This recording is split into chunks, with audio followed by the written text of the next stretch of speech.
Ya, halo semua. Belakangan ini, bahkan dari tahun lalu ya, lagi rame nih yang namanya teknologi AI. Mulai dari AI yang bisa buat gambar dari teks atau deskripsi yang kita ketik, hingga AI yang bisa jawab semua pertanyaan dan masalah kita. Ya, contohnya saja ChatGPT nih, yang baru-baru ini merilis versi model GPT 4-nya, yang katanya lebih powerful dari versi sebelumnya. Nah, ChatGPT ini dikembangkan oleh OpenAI yang dimana jika ingin menggunakan layanannya, kita harus daftar dulu di websitenya. Dan penggunanya tentunya harus online terus, karena model AI-nya dijalankan di server mereka. Nah, sekarang kita bisa menjalankan alternatif ChatGPT secara offline dan lokal di komputer kita sendiri, dan tentunya gratis. Ya, salah satunya adalah Project GPT for All. Project ini merupakan project chatbot model language yang open source yang bisa kita install di komputer kita dan berjalan secara offline. Selain itu, karena open source, kita bisa mengulik-ngulik sendiri nih kodenya atau mengembangkannya lagi sendiri. Di sini sudah disediakan installernya untuk beberapa platform, tersedia dari Mac, Linux, dan Windows. Nah, kita coba install versi Windows-nya ya. Oke. Nah, di timeline starternya ada pilihan settingan, tapi kita bisa skip saja ya, dan langsung next saja.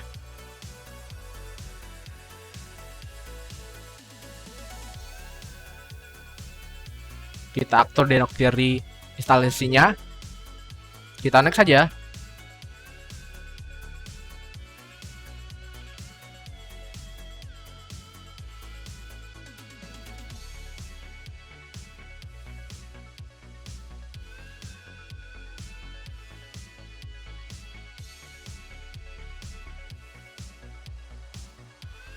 Nah, di sini kita akan diminta untuk menunggu si installernya ini untuk mendownload data-data tambahan yang ukurannya kurang lebih 4 GB. Setelah berhasil diinstal, maka ada ikon aplikasi baru nih di desktop kita. Nama aplikasinya sesuai dengan inputan proses instalasi tadi. Selain itu, jika kita ketik di pencarian Windows, di sini saya menggunakan aplikasi GPT-4-nya. Nah, kita coba jalankan. Nah, begini tampilannya. Tampilannya ini persis seperti tampilan ChatGPT ya, namun dengan fitur-fitur yang terbatas. Nah, kita bisa lihat sendiri. Oh ya, saya pastikan komputer saya tidak terkoneksi dengan internet maupun wifi. Ya, karena kita mau coba buktikan apakah aplikasi ini berjalan secara offline. Oke, sekarang kita coba akan chat dengan AI-nya. Oke, kita coba tanya dengan pertanyaan sederhana dulu nih. Who are you? Atau siapa kamu? Nah, bisa dijawab. Oh ya, saya akan coba buka Task Manager untuk mengetahui penggunaan resource-nya.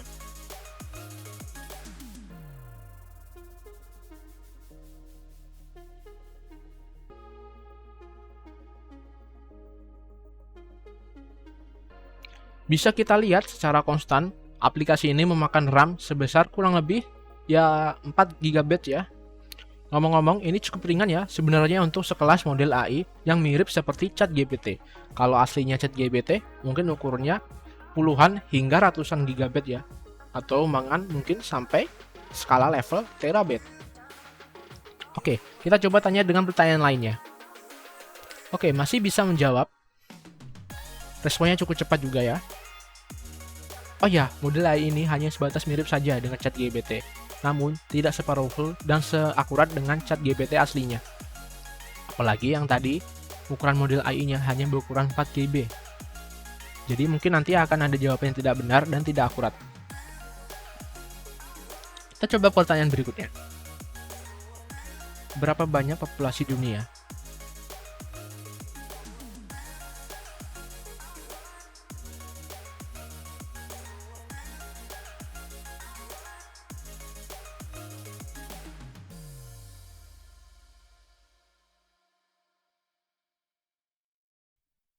Oke, AI-nya menjawab berdasarkan data dari tahun 2019.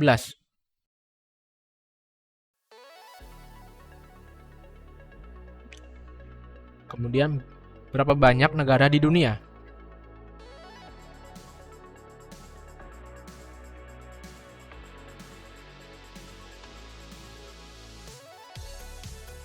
Jawaban kali ini dia jawab berdasarkan data dari tahun 2020.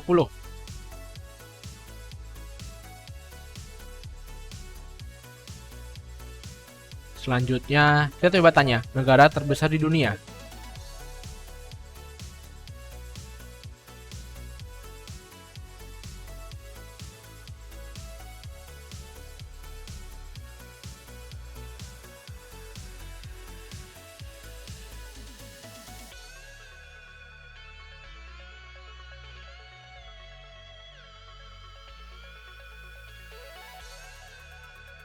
Dia menjawab, kalau dari luas area, itu Rusia.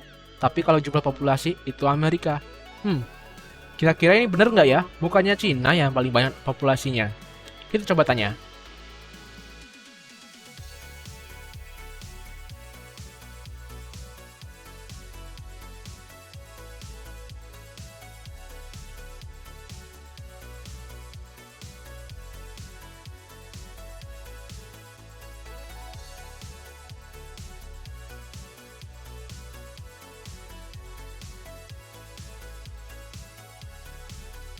Bisa kita lihat pemakaian RAM-nya masih konstan di 4 GB lebih dikit.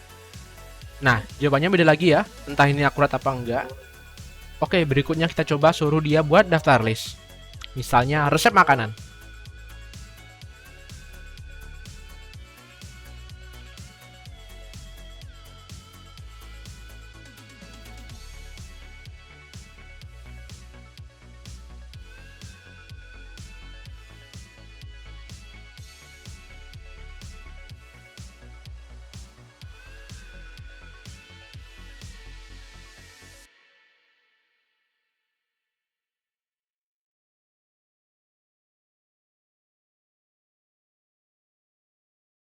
Ternyata dia nggak bisa kasih daftar resep makanan.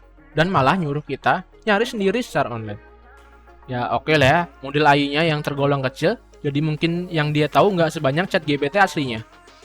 Oke, berikutnya saya akan coba-coba pertanyaan yang lain.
Oke, saya udah coba bertanya soal matematika yang sederhana saja, namun sepertinya AI-nya masih nggak bisa ngitung dengan akurat.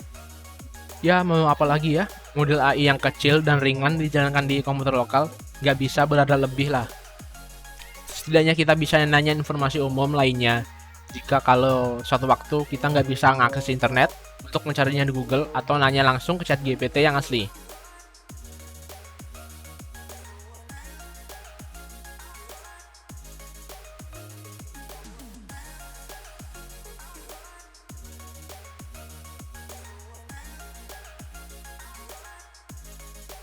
Ya, berikut tadi video cara install dan nyobanya KW-nya ChatGPT dengan nama Project GPT for All. Hasilnya ya tidak seakurat GPT aslinya, tapi kelebihannya bisa dijalankan di komputer kita secara lokal tanpa terhubung ke internet. Dan sekali lagi, ini versi model AI yang paling kecil dan ringan, yang ukurannya cuma 4 GB-an dan makan RAM cuma 4 GB-an juga. Ada model AI lain seperti Llama dari Facebook yang beberapa waktu lalu dirilis secara open source. Dan ngomong-ngomong, GPT-4All ini juga salah satu varian dari model Llama. Dan masih banyak varian model lainnya. namun model lainnya itu basisnya masih terminal ya, sedangkan project GPT-4Al ini sudah tersedia versi UI-nya, makanya kita coba sekarang. Dan pemakan resource-nya itu biasanya tergantung dari besarnya model AI-nya. Contohnya saja yang tadi model AI-nya yang 4GB, makan RAM juga 4GB. Ada juga model yang ukurannya 30GB yang sekarang bisa kita coba, cuma itu makan RAM hingga 40GB. Mungkin kalau kita nyoba yang model yang lebih besar, ya, respon dan jawabannya mungkin lebih akurat. Ya, oke, itu saja untuk video kali ini. Jangan lupa berikan tanggapan kalian di komentar. Dan jangan lupa like dan subscribe. Sampai jumpa.